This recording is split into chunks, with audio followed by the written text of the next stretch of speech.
डर की दास्तां में आपका स्वागत है। दोस्तों, आज की कहानी है एक गांव की चौपाल पर भटकती आत्मा की, जो मुक्त नहीं हो पाई है। दोस्तों, आज आप डर की दुनिया के गहरे राज से रूबरू होंगे दोस्तों। लेकिन प्लीज चैनल को सब्सक्राइब और लाइक करके अपना सपोर्ट दिखाइए। चलिए शुरू करते हैं। बरसात का मौसम था। बादलों की गड़गड़ाहट और ठंडी हवा ने पूरे गांव को किसी अजीब सी खामोशी में ढक रखा था। गांव का नाम था रतनपुर। चारों तरफ खेत, बीच में मंदिर और उसके पास ही बनी थी एक पुरानी चौपाल। दिन में ये चौपाल गांव वालों की चहल पहल से गुलजार रहती, लेकिन जैसे ही सूरज ढलता वहां पर सन्नाटा पसर जाता। गांव के बूढ़े बुजुर्ग कहते थे कि उस चौपाल में एक रहस्य छिपा है।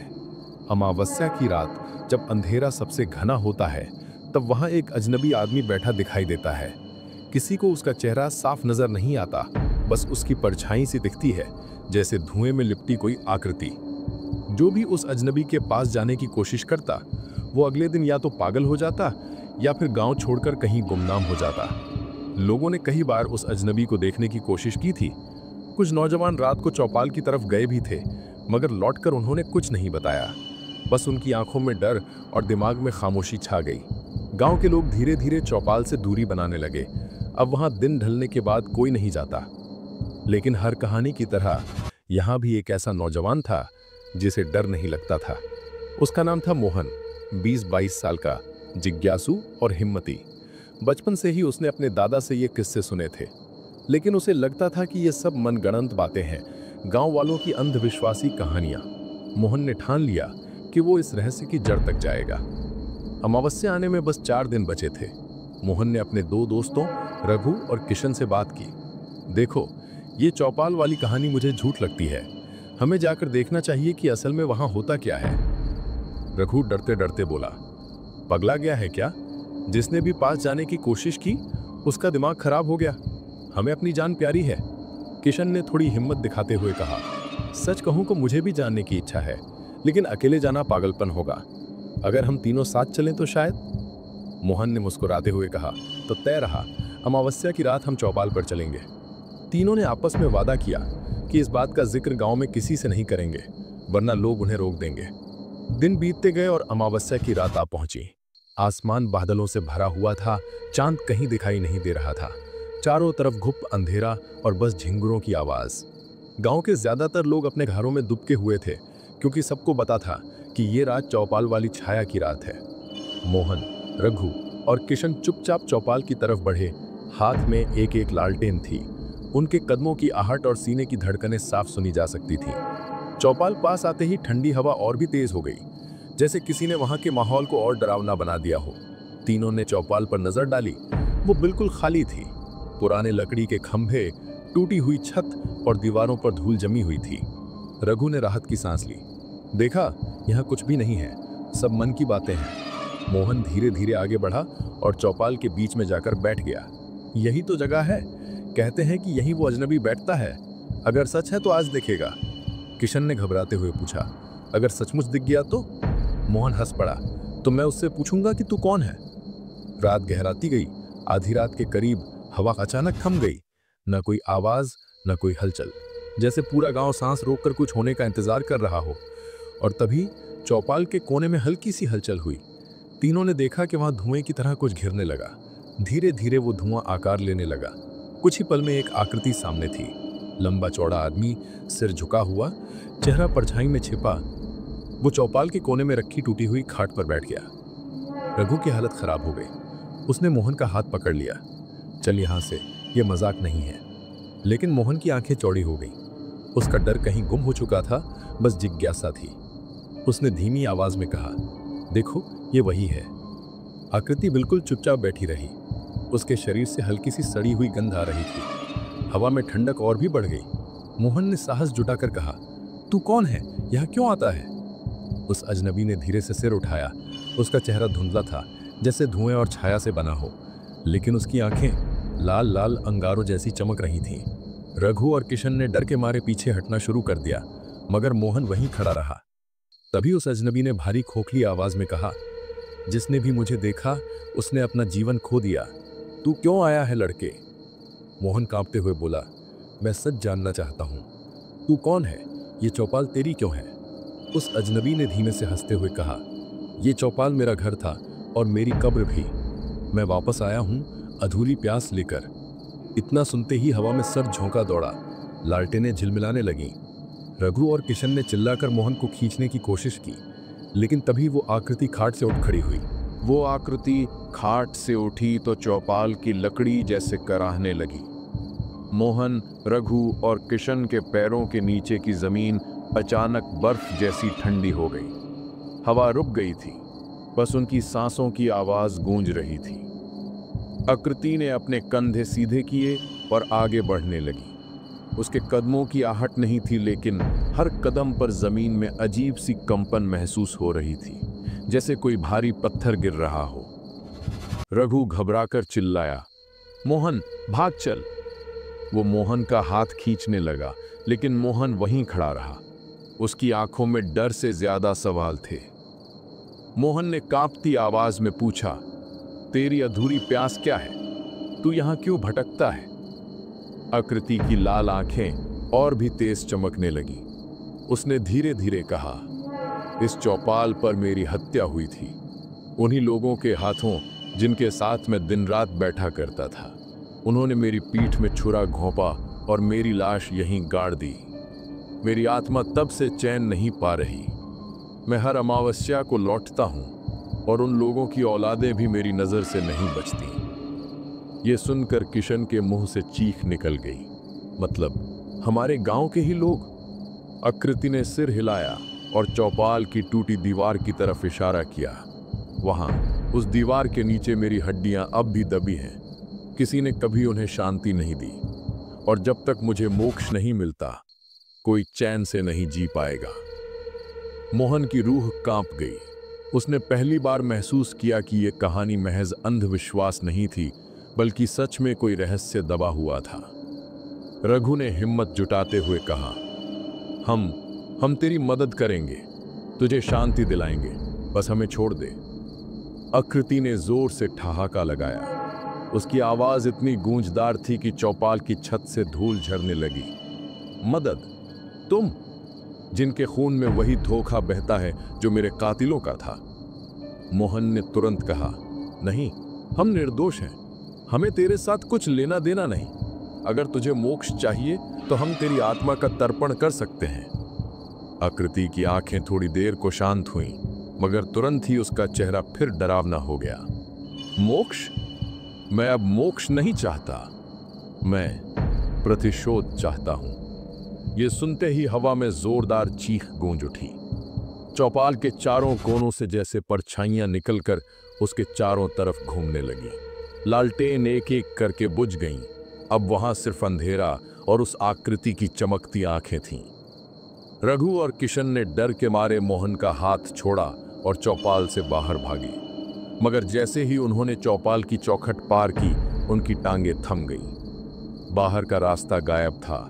चारों तरफ घना अंधेरा, खेत, पेड़ सब ओझल हो गए। चौपाल अब जैसे किसी और ही दुनिया में खड़ा था। किशन घबरा कर चिल्लाया, ये क्या हो रहा है? हम बाहर क्यों नहीं निकल पा रहे? आकृति ने भारी आवाज में कहा, अब तुम लौट नहीं सकते। जिसने मेरा रहस्य जान लिया उसे यहीं रहना होगा। मोहन ने महसूस किया कि उसके शरीर से पसीना बह रहा है, लेकिन डर के बावजूद उसने अपनी हिम्मत नहीं खोई। उसने दृढ़ आवाज में कहा, अगर तू सच में गांव का आदमी था तो तू निर्दोषों को सजा क्यों दे रहा है? तुझे उन गुनहगारों से बदला लेना चाहिए, हमसे नहीं। आकृति ने उसकी बात सुनी और कुछ पल को चुप रहा। उसकी लाल आंखें हल्की मंद हो गईं।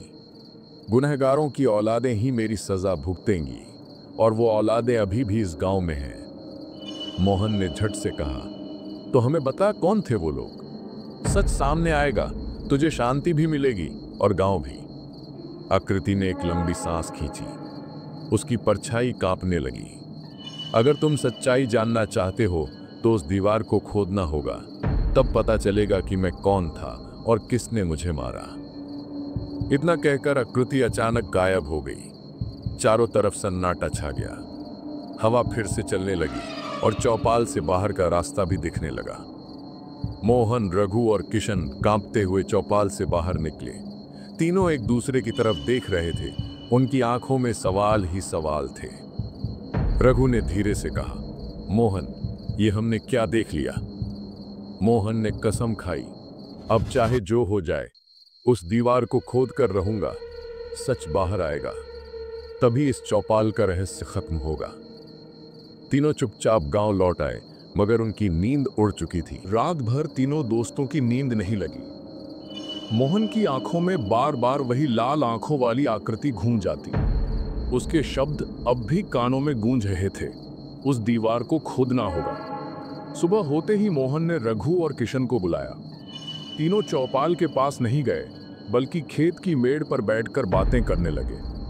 रघु ने सबसे पहले कहा, देख, मैं अब और नहीं उलझना चाहता। जो हमने देखा वो मेरी हिम्मत से बाहर है। अगर हम दीवार खोदेंगे तो पता नहीं क्या बाहर आएगा। किशन ने भी सहमति जताई। सच कहूं तो मैं भी डर रहा हूं। गांव वाले हमें पागल समझेंगे अगर हम चौपाल खोदने की बात करेंगे। मोहन ने गंभीर आवाज में कहा, लेकिन अब पीछे हटना मुमकिन नहीं। उस आत्मा ने खुद हमें सच बताने का मौका दिया है। अगर हम कुछ नहीं करेंगे तो हर अमावस्या को वही डर लौटेगा, और कौन जाने अगली बार उसकी नजर हम पर ही पड़े। दोनों दोस्त चुप हो गए। उन्हें पता था कि मोहन सही कह रहा है। डर के बावजूद उन्होंने उसका साथ देने का मन बना लिया। अगली रात तीनों ने औजार जुटाए, फावड़े और तगारी। उन्होंने तय किया कि आधी रात को जब गांव वाले सो जाएं, वे चौपाल की दीवार खोदेंगे।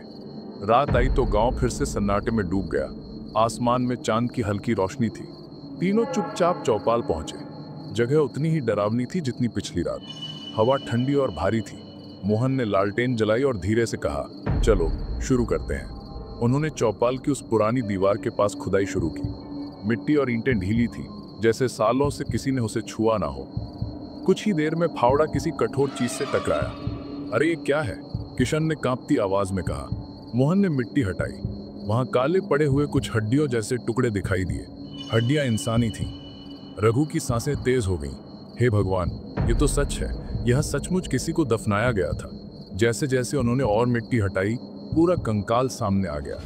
उसके पास एक पुरानी लोहे की छुरी भी मिली, जिस पर जंग चढ़ चुकी थी, लेकिन धार अब भी तीखी लग रही थी। किशन डर के मारे पीछे हट गया।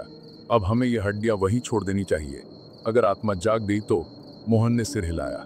नहीं, ये हड्डियां ही उसकी कैद है।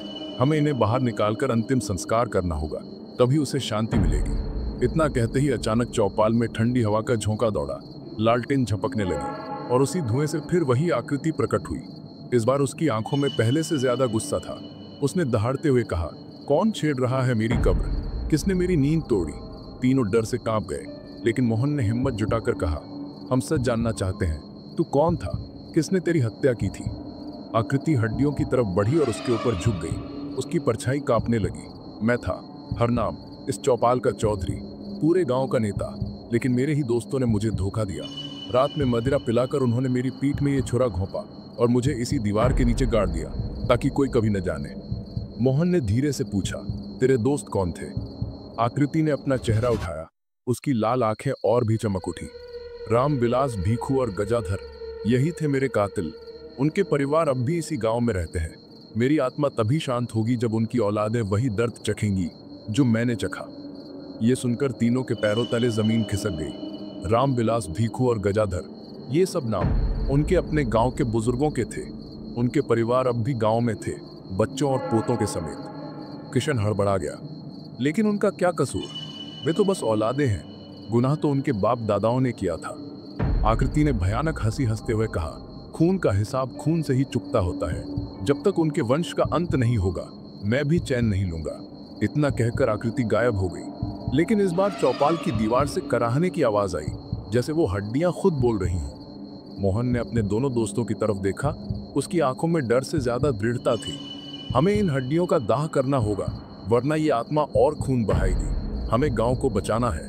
रघु और किशन ने उसकी बात मानी, लेकिन उनके चेहरे पर साफ लिखा था कि आगे जो होने वाला है वो आसान नहीं होगा। मोहन, रघु और किशन ने तय कर लिया कि अब इस रहस्य को खत्म करना ही होगा।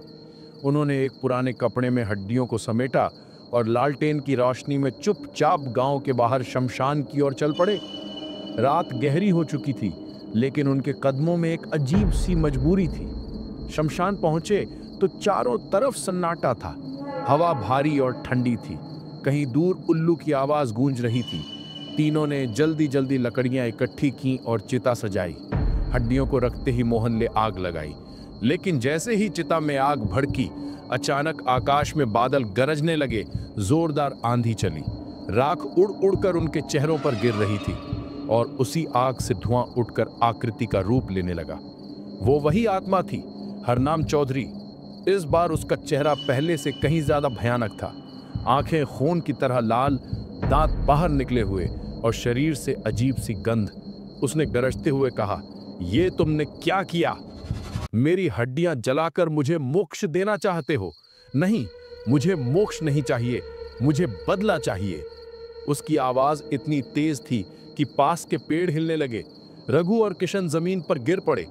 मोहन ने कांपते हुए हाथ जोड़कर कहा, हरनाम, बदला लेकर तू क्या पाएगा? जिन लोगों ने तुझे मारा वो अब इस दुनिया में नहीं है।